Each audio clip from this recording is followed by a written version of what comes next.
Hi, it's Mike Stevenson here. In today's video, we're going to take a look at a scenario where I wanted to set up the ability for an invoice reader who's not an Azure expert. So the requirement I had was we had a user within the finance team who does sort of like a financial controller type role. They need to be able to download invoices for Office 365 and Azure so that they can process the payments and resolve them.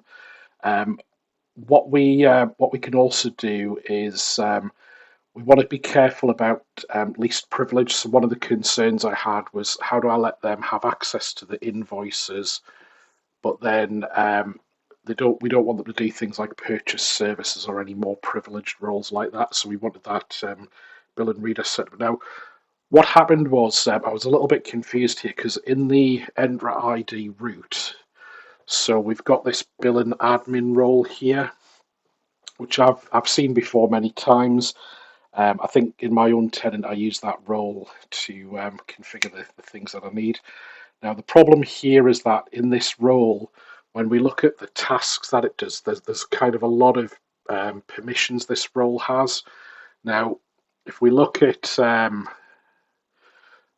details here, so we can see there's a lot of permissions here, and I'm kind of looking at this going, right, okay, how do I know that this just gives me exactly what I need? So the good thing is there's a lot of read permissions. The one that's like a little bit of a concern for me there is manage all aspects of Office 365 billing. What does that actually mean, and what does that allow them to do? I think there was a couple of other things that I saw that made me wonder whether that allows them to purchase services as well. So I was a little bit feeling like billing administrator might be higher privilege than I really want. So what I did next was I went over to Azure and I created some groups. So here I've got a group for my Cloud Invoice Business Admin.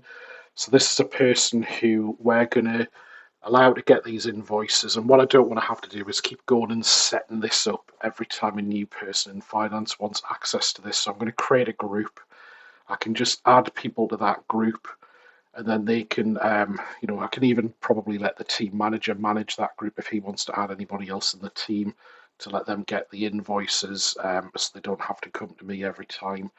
And so what we're going to do is we're going to add this group to give them permission. Now, the reason it was confusing was because at the root level of the tenant, you've got that business billing admin role, but actually the challenge there is that I'm expecting it to be Office 365 and Azure. And the questions, how do we sort of give them all the right permissions? I was expecting it to be a root level role, but actually what we needed to do, we have to go over to the cost and billing section in Azure. Now, the invoices in here also include your Office 365 invoices, which really hits on the use case that I need. So that's really good. And what we could do is if I go add, so we have a role that comes up over here, billing account reader. So that's the one that I want. I just add my group to that role, and then that'll give them permission to come in and download the invoices, which they can get over in this section here. The non-ideal piece is that in the Azure portal, it's a little bit complicated for somebody who's not comfortable navigating the Azure portal to go and do this. But a little bit of coaching and that person on the team, I'll be able to get the invoices when they need them, and that should be good.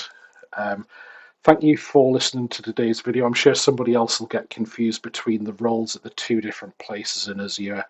I guess that root tenant level role is probably a bit obsolete now, and you probably want to do it all in the billing module.